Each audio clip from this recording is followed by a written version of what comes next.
Alright, we are recording for what I have labeled as Chapter 0, but it's kind of another introduction to the story, and it's like, I don't want to make it 3. So it's Chapter 0. It's literally just labeled The Princess Bride in the book. About 30 pages, and it's meandering, not quite in this...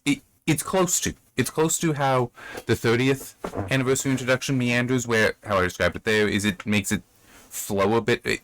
Because it jumps around, it makes it sound nicer to me for if you were reading it to a child, so that you're keeping the interest because you're spending some time here, but then you're going here and then you're going here, so it continues that.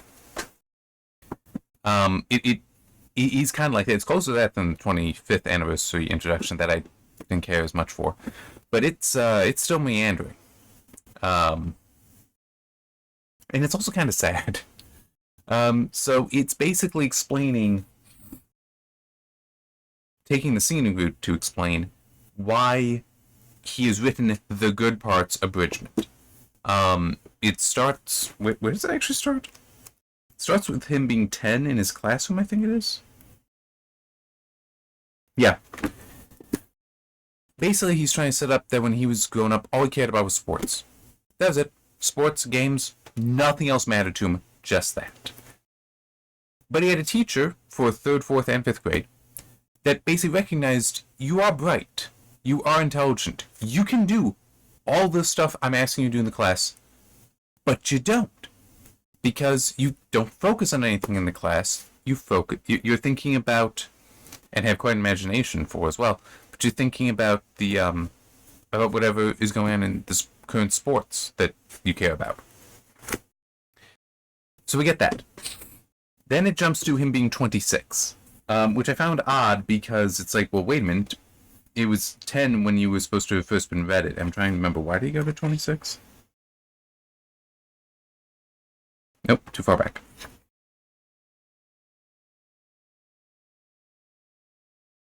Okay. 26 that's when his first novel came out. And by the way, I don't know how much of this is true because it's part of the framing with Morgenstern existing and also his family that isn't his real family, which is in a way a relief because, yeah, wow, that would not have been an easy family to deal with. But I think the simplest way to put it is he's the normal one. And he is still kind of weird, but he's the normal one in that family, for how he describes it here. But as I said in one of the previous videos, like he describes here a wife named Helen, who's a child psychologist. No, his wife was actually named Ira. No, I don't quite remember, but was a photographer. And they had 2 daughters, whereas in this, they have one son, Jason, who's fat. No, seriously, that's how he's described, that he's quite rotund, and that he doesn't walk, he waddles. And, yeah, I'll just go straight to that. It's also, despite her being this world-famous genius of child psychiatrist, she does not understand children. Or at least how to handle them. I mean, granted, I'm not a child psychiatrist. I don't have children. But still, is this certain... She's one of those people, how he's describing it here, that she can analyze anything to the point that she can rationalize everything. Which is incredibly dangerous. Because... that means there are no repercussions for Jason's actions, or technically anyone else's, because she can always come up with a rationale, and then that's fine. So there's no good or bad behavior. There's just a hypothetical cause, and then the real effect, and it doesn't matter what it is. Because, like, he even has written in here that the reason the kid is fat is that, oh, well, he's just so tense, he's worked up about something. Doesn't know what, doesn't try to actually address what that is. It's like, once he's not so stressed, then he'll stop eating. It's like, no, that's not quite how this is working. But anyway, it talks about his, and I do need to come back to that, but I want to try to follow the flow. It's not going to be easy. Writes his first book. It's getting published. They ask him, who do you want copies to be sent to? As far as, like, important people that, their opinion matters. And he names this old teacher. And they're like, who? And he's like, Miss, whatever. And it's like, you have a first name? Send it to the school saying for her. And and she does have a response that actually disheartens. It is also one of those things where it technically doesn't make sense. I mean, it does make it clear this is made up. Okay, so he had for the inscription for Miss Rodzinski from William Goldman. Billy, you called me and you said I would be a late bloomer, and this book is for you, and I hope you like it. I was in your class for 3rd, 4th, and 5th grades. Thank you very much, William Goldman. Technically, that's not well, depending on how, if he signed it William Goldman. This is something I learned some years ago, and it actually came up recently. When you autograph something for somebody you know, you're actually only supposed to use your first name. I learned that from, I'm not sure you want to call him a rock star, but he was part of the British invasion, the end of the British invasion. Because he was signing something, because we'd known him for a bit. He was signing something for my mother, and he was like, oh, forgive me, scratch out, and then just the first name. Because that is what you're supposed to do. So, yeah. Anyhow, that is something that I can believe a lot of people don't realize. Because it does seem odd to just do that, especially, it seems kind of disappointing for me, because I go by Jim, so it's 3 letters you're getting. Is what it is. Anyway, but yeah, so he sends it to her and does eventually get a note back after the book bombs, so it's like it did not go well. But this is the response that he got back. Dear Mr. Goldman, thank you for the book. I have not had time to read it yet, but I am sure it is a fine endeavor. I of course remember you. I remember all my students. Yours sincerely, Antonia Rodzinski. And he takes this as, just boilerplate, kind of standard thing. It's like, yeah, she didn't read it. She doesn't remember me, any of that. But then he immediately, regrets that, and it's like, no, I shouldn't. Don't go into that kind of dark place. No, don't do that. But then it continues, because he realizes there's a postscript. Idiot, not even the immortal S. Morgenstern could feel more parental than I. S. Morgenstern, the Princess Bride, she remembered. Then we get a flashback, but so we get the explanation of his father reading it to him, which also has some stuff there that I do want to talk about. But coming back to the whole thing with the teacher, he loved sports, as I already said, but once his father read it, actually twice, while he was recovering from pneumonia, the Billy, not his father, he fell in love with action, high action stories like The Princess Bride.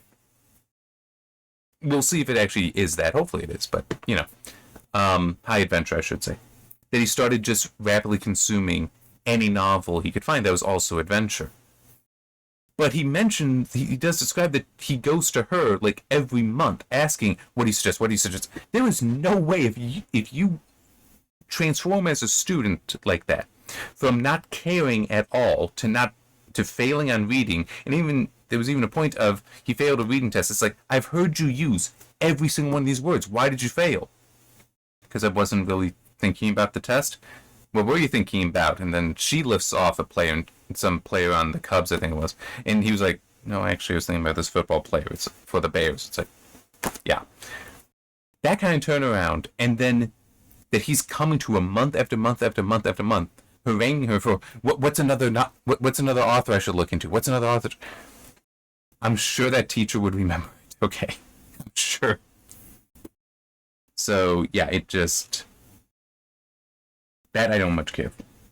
Well, no, I shouldn't. It's one of those things. It is an inconsistency, so it is technically wrong, and it does contradict what he's trying to set up here, or what he was setting up. That no, she wouldn't remember. It's like she's going to remember you. But it's part of that whole, as I was saying, it is written in a way for somebody to read it, how it kind of moves around, and it builds up in a way that it doesn't necessarily make sense. It has those technical errors, but the purpose is to build up. So it's like, by the time you get to that, well, you're continuing on, because you're on a new point. So it's, whoever you're reading it to isn't supposed to even realize that that it doesn't make sense, that he would think that she would ever forget him. It might take a little bit to remember him, but yeah. So now to talk about his father, who explains his father is from Florin as well, which I haven't checked, but I'm pretty sure Florin is also a made-up country, so it would be Gilder. But that his father came to America and the way he put it was basically, once a fact got into his mind, he would never forget it. It's just really hard getting in there. So he also had a hard time getting to learn English. So reading the book in English was very difficult for him. And he had a thick accent and all that, but still, he made the effort for his son because it was to get him through the pneumonia. Well, and it describes in here that basically he spent some time in the hospital and then he spent weeks in bed trying to gather your strength back. But anyway, much like what happens in the movie, has it got any sports in it? Billy asks of him. Fencing, fighting, torture, poison, true love, hate, revenge, giants, hunters, bad men, good men, beautifulest ladies. So that would be the accent coming through. Snakes, spiders, beasts of all natures and descriptions, pain, death, brave men, coward men, strongest men, chases, escapes, lies, truths, passion, miracles. We actually don't get, I made a note about it. We don't get so much of his father talking, but that accent, I feel, because it is written in there as well, I feel is also part of that whole trying to make it where you're going from here to here to here to here to keep an interest because you're constantly moving. Yeah, so it describes that his father read it through twice at least over those weeks, but it's how he then fell in love with stories, and especially high adventure. Then we get some stuff with him working on the screenplay for Butch Cassidy and Sundance Kid. With him being in California, his family in New York, and there being a starlet there who is tempting him, at least visually. Phone calls keep interrupting anything, which would be good. And it is one of those, I'm reading this and it's like, why is this in here? This is kind of awkward. Isn't this book kind of for kids? And it's like, are we really going to be him, have this character here, be at least contemplating an adulterous relationship? And it not helping is that the starlet is like, well, no. Wait a minute. Okay, no, it may have been after Butch Cassidy and Sundance Kid. He was working on the Stepford Wives. And she eventually is like, aren't you this guy? Aren't you working on that? Could you get me a role? And it's like, and for what it's worth, I can believe stuff like that happen, but it still is. Do you have to have him being tempted by an adulterous relationship in here? Especially with, like, the wife calling and interrupting. He's like, does she know? Does she know? She knows. She's a psychiatrist. She always knows when I'm lying to her or keeping something from her. But it's also the son's, Jason's, birthday. And he realized, oh yeah, that's right. When he was born, I promised myself that on his 10th birthday, I would give him a copy of the book, because he was 10 years old when the book was read to him. And he completely forgot. So he then goes on various phone adventures, if you will, calling one bookstore, no, don't have it, hanging up. That they hang up on him. Then he calls back and is like, can you give me a phone number of anyone else? They don't help me. Why would I help them? Hangs up again. So he just has to keep calling around. Eventually manages to find a copy. In order to, he can't buy it himself just over the phone or be like, take it here, you'll be paid. The person's like, no, I need to be paid before this will leave the premise. So it's like, I'll call my lawyer. Because who else do you call to do something as weird as go to a bookstore through a blizzard, because this is in December, in a blizzard, pay the man the money, take it to my doorman so he'll bring it up to the apartment and give it to my wife to give to my son. And the lawyer's like, this is so weird, I think I have to do it. Alright. And I'm sorry, I'm just thinking with that, it's like, if there's something that's going to be that important to me, that I can't rely on it still being in print, because that is part of the issue, it's not in print anymore. I'm just thinking, I mean, it's like Chronicles of Narnia I'd want to pass down. I do love those. Not in the way he loves the Morgenstern, but I would want to pass those down. Those will probably always be in print, so I'm not too worried there. But still is buy it the day the kid is born, or buy it when you find out the kid is going to be born. It's like, buy it then so you know you have it. I don't know, maybe it's just I'm too... Well, more things would have gone out of print then than today, you would think. But it's just the whole things go out of print. I know that, and I hate it. Anyhow, So do you see this meandering that I'm having to do here? I'm doing it worse than what is written here, but it is still, because it's one thing to another to another. And I think that's very intentional, and I think it's a good idea for keeping, especially when it is being read to you, keeping somebody interested. Anyway, ultimately, we will get to why it is the good parts, which is he wants the promise that his son will read it and tell him what he thinks about it. He doesn't have to like it. That's fine. But he needs Jason to read it. He gets home, and, I read the book. Oh, yeah, I really liked it. Oh, good. What was your favorite part? Chapter 1? Well, that's interesting, because that's kind of boring. It just talks about Buttercup growing up. It's not all that interesting. Really? That was your favorite part? Yeah. What did you think about the Cliffs of Sandy in Chapter 5? Oh, that was nice, too. And the Zoo of Death, how did you like that in Chapter 2? And the description of all that stuff. Did you like how, it's really brief, but you knew it was going to be said? Yeah, I like that, too. It finally was like, he didn't read it. And this is going back to how the wife, Helen, the child psychiatrist that doesn't understand things, that like, clearly doesn't, she knows he didn't read it. Well, rather, he read the first chapter and then stopped. He didn't like it to continue. Didn't like it enough to continue. It's like, that's fair. But he's lying to his father here about this. It's like, I'm sorry, but that's not what you should allow. First, as just the mother, but as a psychiatrist, I would imagine it's something like this. It's like the moment he started lying should have been like, honey, tell your father the truth. I'm saying, isn't an aspect of psychology and psychology. Psychiatry is a little different, as my understanding.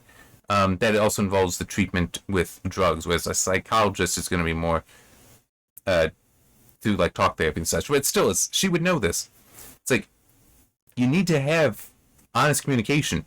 The child lying is a problem, but she does actually try to come up with the excuse. Okay, nope, a little bit earlier.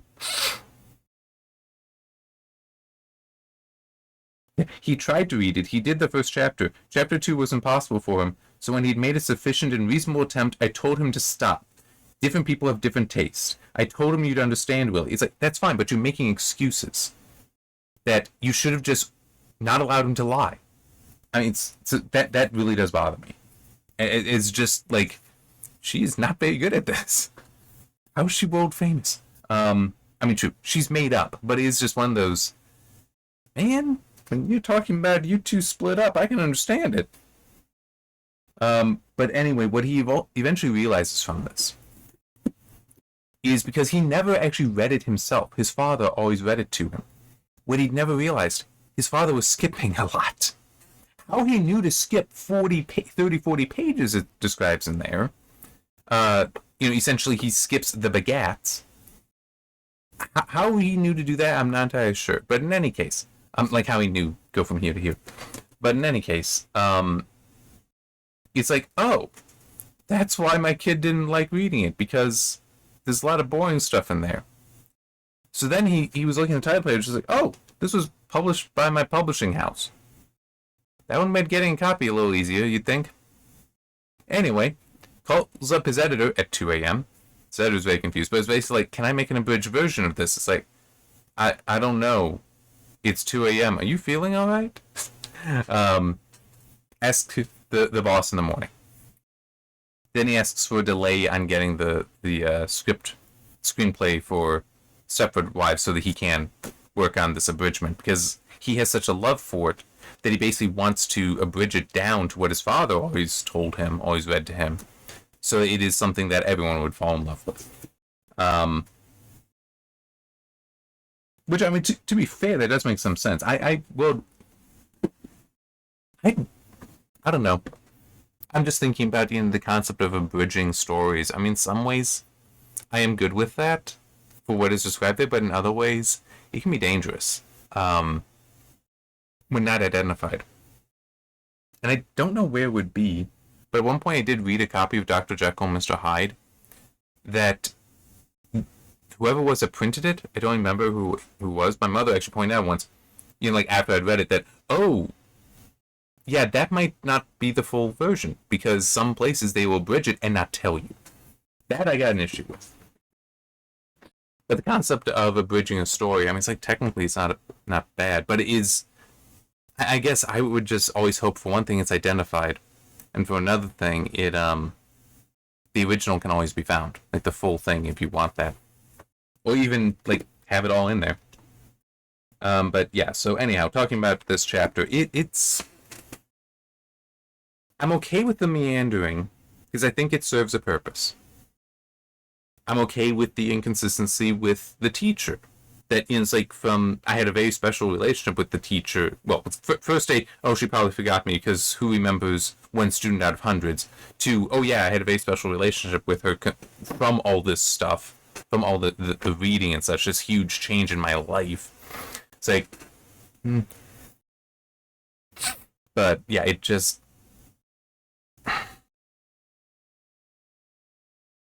I don't know. I'm not sure how much I necessarily like the chapter as a whole, though. Because a lot of it could have been abridged away. A lot of it is, not that it's boring, but is seemingly unnecessary. But I guess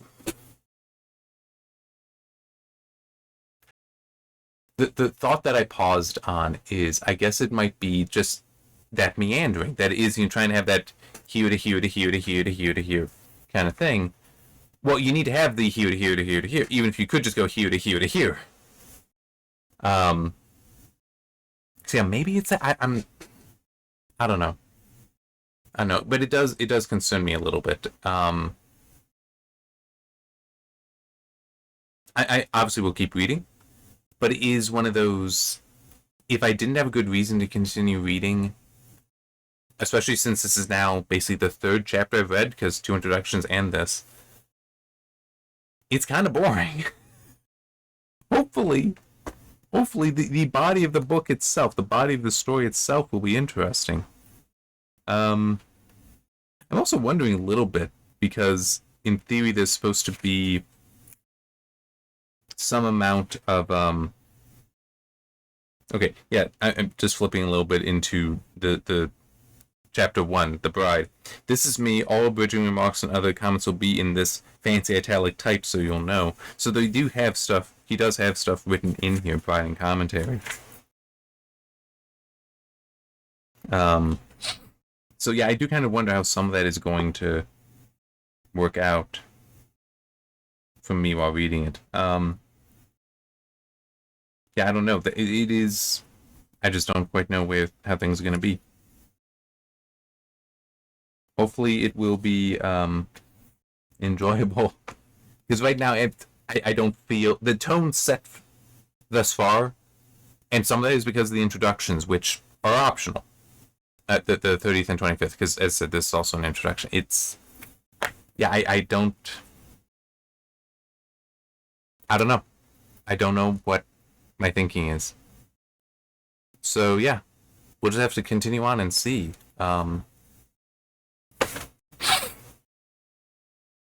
Regardless, I'm going to enjoy reading it. Even if it is not the most enjoyable of reads, I'm still going to enjoy reading it because, as I said in several of the videos before, the movie's great. I love them. Well, the movie's very good. The movie's solid. I love it. So I want to read this to get more of it and hopefully understand it more. Because in a way, the movie will also be an abridged version, just as this is the abridged version of the Morgenstern, the hypothetical book. I do kind of wonder why you wrote it that way. I don't think I could ever do that. I don't think I'd ever want to, either, to be clear. But to do that level of frame narrative, I don't think I could ever do. Yeah.